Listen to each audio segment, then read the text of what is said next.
Jam shumë emocionuar sepse më kanë ardhur domethënë njerëzit domethënë që më kanë ndihmuar më shumë në jetën time, dy botues të dy shtëpive botuese kanadeze. Edhe Mike Muradian që është nga qendra e biznesit e Torontos. What's your name? Cheryl Antau Xavier. I'm the publisher of In Our Words Incorporated. And my publishing company is a collaboration with another company called A Type of Magic, who handles the designing of the books. And that's Mr. Archie DeCruz. He's the publisher of In Our Words. So that's a collaboration. And we are very, very proud today to be launching Queen Tefter of Illyria, which is a book by Albanian-Canadian author and playwright, Mr. Purpuram Kaplani. Okay. And how did you get in contact with him? Was he contacting you, or how was the approach? He contacted me. He was very enthusiastic. Pepe has been an author, a published author in his own country, Albania, and he is very keen to become a Canadian published author. So when he heard, when both of us were students at the Toronto Business Development Center, he approached me and he hounded me, in fact, and he says, you know, I have this great story. It has not been told by anybody. Please take a look at my manuscript. And he sent me the manuscript. And when my publishing business was started, through the help of the Toronto Business Development Center, this was one of the first titles that we published. Okay. May I ask the gentleman, what's your name? My name's Archie DeCruz. And I have a question for you. How can people order this book? You can order it through the In Our Words website. It's inourwords.ca, and there's a PayPal link, so people can go on to the site and order from there directly. It's a great read. It's a great story, and we're absolutely delighted to have been part of his story. Unë kam pasur rastin ta njoh preparimin prekor, që është në Tiranë, kur ishim në Tiranë. Ai mbaroi shkollën ushtarake, kishte filluar të shkronte poezi. Ka rastisur thjesht pa njohuri kanë botuar një cikël me poezi të Zëri i Rinis dikur. Pastaj është aktivizuar goxha në shtypin shqiptar, në disa organe. Edhe që aty filloi me shkruarjen dhe botimin e tregimeve, të cilat ndërkohë i ka përmirësuar në cilësi dhe në numër botimesh duke ardhur në Kanada.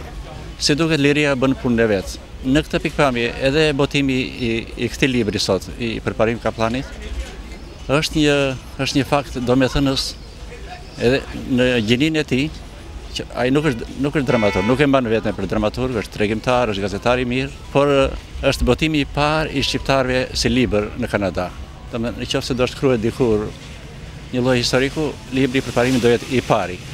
Në këtë pikpamje, i pari duhet të thënë edhe është një lloj biznesmeni, është krijues në fushën e biznesit, është me një kuraj të jashtëzakonshëm, me një përpjekje të jashtëzakonshme, edhe në atë kohën midis ai kthehet her pas here në pjesën e mbasme të dyqanit, shkruan apo përkthen, edhe këtë libër e ka përkthyer vetë në anglisht. Unë do desha të di çfarë dallon këtë në stil, si tregimtar edhe si gazetar.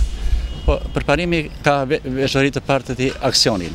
Edhe si natyrë në jetën e tij është njëri e përmenda, është shumë i gjallë, edhe tregimet e tij kanë si veçori të parë aksionin, edhe ai prirjet drejt tregimit horror.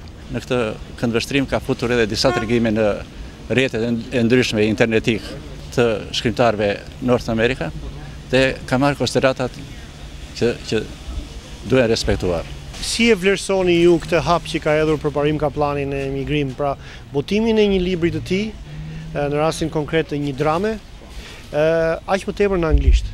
Po, për çdo shkrimtar, sidomos për ato që kanë emigruar në kushte pak a shumë të veçanta, siç janë shkrimtarët shqiptar, janë dy rrafshe. Rrafshi i parë është më shumë procedurial, edhe unë do të kisha thënë është shumë e rëndësishme për një shkrimtar që ka emigruar në një vend tjetër dhe arrin me botu një libër në anglisht. Gjithashtu më rrin me pas një shtëpi botuese, të ftoj disa miq dhe ta promovoj këtë akt. Është shumë e rëndësishëm. Dhe duhet ketë e honit të gjithë komunitetin.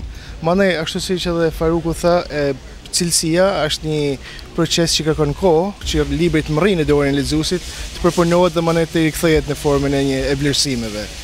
Ju vetë jeni duke hedhur një hap të ngjashëm? Po, ka kohë që unë po përpiqem me hedh këtë hap me stërmullime, sepse botimi gjithmonë është një hap i fundit i një procedure shumë vështirë, por jam krejt afër, besoj që deri ka muaj qershor do të jem në gjendje me gjetë një shtëpi botuese në Shqipëri, në Shqip, dhe me botu librin tem me tregime, sepse në anglisht unë nuk do të guxojshe pavarësisht nivelit njohurive. Është shumë e vështirë për një moshë mallore, sa do mirë ta njohin anglishtën të shprehet. Është e rëndësishme për shkrimtarin shqiptar në emigrim që të shkruaj edhe në anglisht, sa e domosdoshme është, domethënë, për përmbushjen e tij si shkrimtar. Natyrisht është gjë shumë e mirë. Po është në të njëjtën kohë se gjithë gjërat e mira është shumë e vështirë. Ju vetë aspironi e dëshironi një gjë të tillë? Është shumë vonë për mua, mendoj unë. Unë e bëj përpjekjen edhe jo para pak muajsh fëmijët e mi që natyrisht e zotërojnë shumë mirë anglishtën, më thanë akoma shkruan shqip babi. Unë përgjegjja ime ishte më shumë mbrojtëse, po më duket se është edhe jo pak e vërtetë. Unë thash, unë tani kam filluar të kuptoj lezetet e fjalës shqip. Dhe shkrimtari gjithnjë plotson veten, është në garë vetëm me veten, nuk është në garë me të tjerët. Kur vihet në një moshë të caktuar siç erdha unë, për shembull në emigrim, është pothuajse e pamundur. Ju vetë jeni pak a shumë në pozitën e përparimit, pra një shkrimtar në mërgim, që bën një punë që nuk e ka menduar se do ta bënte ndonjëherë në jetën e vet. Por nga ana tjetër, a vlen kjo përvojë ndonjëherë dhe e dhimbshme e emigracionit për ta furnizuar shkrimtarin me material jetësor për të mbushur shkrimet e tij? Edhe nëse nuk vlen, kjo duhet ndodh, se njeriu duhet të sigurojë ekzistencën, ka dhe detyrime të tjera, por edhe në pikpamjen e letërsisë, unë them se vlen. Unë them se vlen sepse është një lloj njohje, edhe një verifikimi i vetes. Një vendosje e vetes në një situatë sadopak kanadeze. Nuk është situata ku jetojmë ne, nuk janë tipike për, le të themi, për një nivel të krijuesit në shoqërinë kanadeze, por kjo s'do thotë gjë. Këtu në Kanada është fare normale një peripeci e këndshme, ndonjëherë e dhimbshme, ndonjëherë e lodhshme e krijuesit.